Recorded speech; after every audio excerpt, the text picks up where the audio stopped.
ओम नमो भगवते वासुदेवाय। आप सभी भक्तजनों का आपके अपने YouTube चैनल कथा मंजूषा में स्वागत है।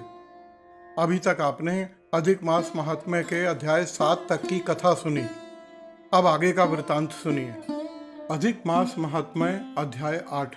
सूत जी बोले, हे तपोधन, विष्णु और श्री कृष्ण के संवाद को सुनकर संतुष्ट मन नारद नारायण से पुनः प्रश्न करने लगे। नारद जी बोले, हे प्रभु, जब विष्णु बैकुंठ चले गए तब फिर क्या हुआ? कहिए, आदि पुरुष कृष्ण और हरिसूत का जो संवाद है वह सब प्राणियों को कल्याणकर है। इस प्रकार प्रश्न को सुनकर फिर भगवान बद्री नारायण जगत को आनंद देने वाला बृहत आख्यान कहने लगे। श्री नारायण बोले, तदंतर विष्णु बड़े प्रसन्न होकर वैकुंठ गए और वहां जाकर हे नारद अधिक मास को अपने पास ही बसा लिया। अधिक मास वैकुंठ में वास पाकर अत्यंत प्रसन्न हुआ और 12 मासों का राजा होकर विष्णु के साथ रहने लगा। 12 मासों में मलमास को श्रेष्ठ बनाकर विष्णु मन से संतुष्ट हुए। हे मुने, अनंतर भक्तों के ऊपर कृपा करने वाले भगवान युधिष्ठिर और द्रौपदी की ओर देखते हुए कृपा करके अर्जुन से यह बोले। श्री कृष्ण बोले, हे राज शार्दूल, हमको मालूम होता है कि तपोवन में आकर आप लोगों ने दुखित होने का कारण पुरुषोत्तम मास का आदर नहीं किया।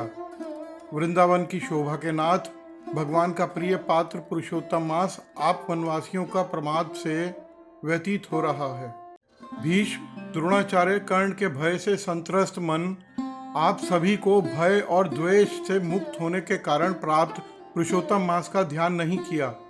कृष्ण द्वैपायन व्याद्वेष से प्राप्त विद्या के आराधन में तत्पर रणवीर अर्जुन ने इंद्रकील पर्वत पर चले जाने पर उसके वियोग में दुखित आप लोगों ने पुरुषोत्तम मास को नहीं माना।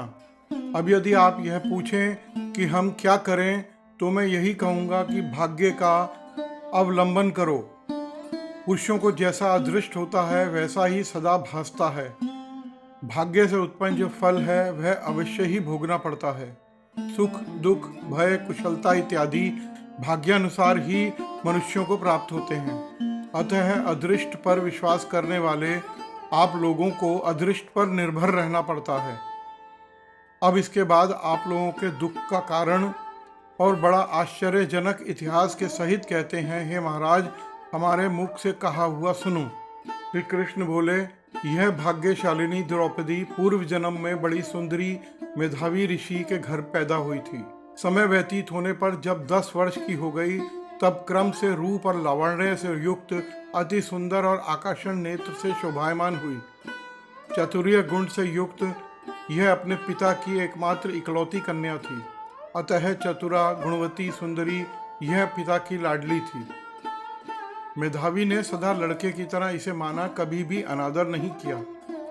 यह भी साहित्य शास्त्र में पंडिता, नीति शास्त्र में प्रवीणा थी। इसकी माता इसकी छोटी अवस्था में मर गई थी। पिता ने प्रसन्नता पूर्वक पाला पोसा था।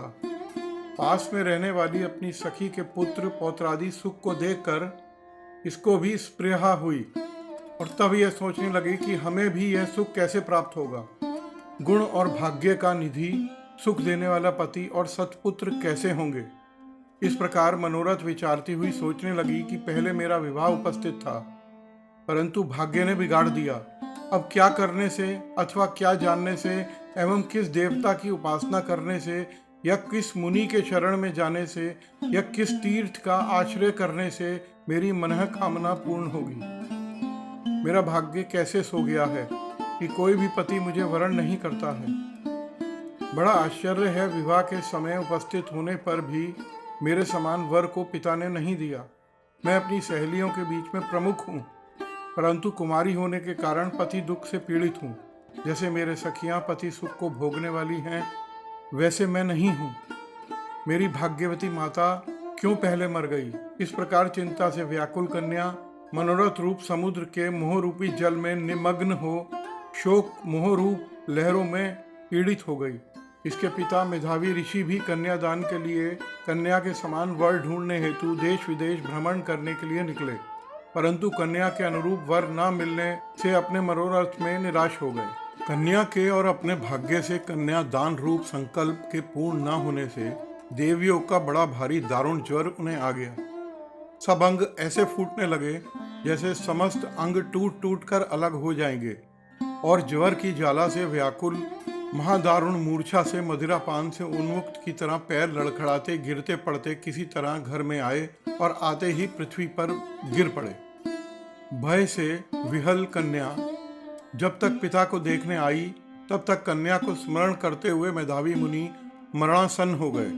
भाग्य के फलरूप बल से एकाएक कांपने लगे और कन्यादान प्रसंग से उठा हुआ जो महोत्सव था वह जाता रहा।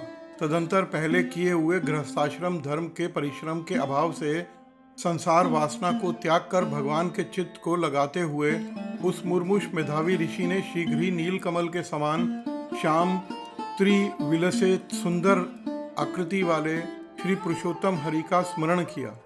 हे रास के स्वामी, हे राधा रमण, हे प्रचंड भुजदंड से दूर ही देवताओं के शत्रु दैत्य को मारने वाले, हे अति उग्र दावानल का पान करने वाले, हे कुमारी गोपिकाओं के उतारे हुए वस्त्रों को हरण करने वाले, हे श्री कृष्ण, हे गोविंद, हे हरे, हे मुरारे, हे राधेश, हे दामोदर, हे दीनानाथ, मुझ संसार में निमग्न की रक्षा कीजिए। इंद्रियों के ईश्वर आपको प्रणाम करता है। इस प्रकार मेधावी के वचनों को दूर से ही सुनकर श्री भगवान के दूत चटपट मुकुंद लोक से आते हुए और उस मरे हुए मुनि को हाथ से पकड़कर ईश्वर के चरण कमलों में ले गए। इस प्रकार अपने पिता के प्राणों को निकलता देख वह कन्या हाहाकार करके रोने लगी और पिता के शरीर को अपनी गोदी में रखकर अति दुख से विलाप करने लगी।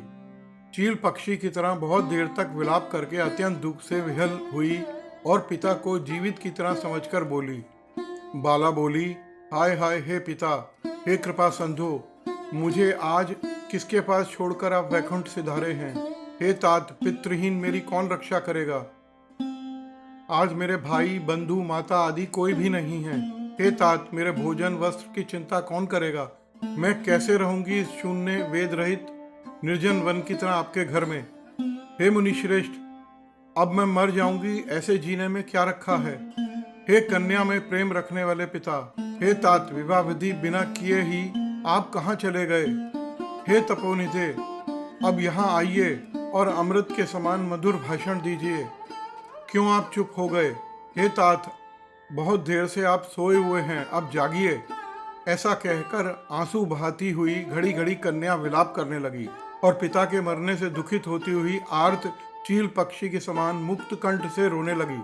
उस लड़की का रोदन सुन उस वन में रहने वाले ब्राह्मण आपस में कहने लगे कि इस तपोवन में अत्यंत करुण शब्द से कौन रो रहा है। ऐसा कहकर सब तपस्वी चुप होकर यह मेधावी ऋषि की कन्या का शब्द है ऐसा निश्चय कर घबराते हुए हाहाकार करते मेधावी ऋषि के घर आए और वहां आकर सबने कन्या की गोद में मरे हुए मेधावी ऋषि को देखा और देखकर उस वन के रहने वाले सभी मुनि भी रोने लगे और कन्या की गोद से शव को लेकर शिव मंदिर के पास शमशान पर गए। वहां काष्ठ की चिता लगाकर विधि से अंत्येष्टि कर्म कर उसका दाह किया। दाह के अनंतर कन्या को समझाकर सब ऋषि अपने अपने आश्रम गए। इधर कन्या भी धैर्य धारण कर यथाशक्ति क्रिया के लिए द्रव्य खर्च करने लगी।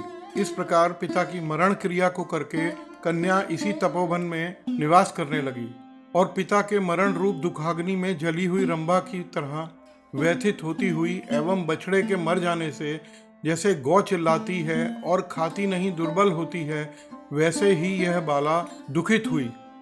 इति श्री पुरुषोत्तम मास महात्म्य अध्याय 8।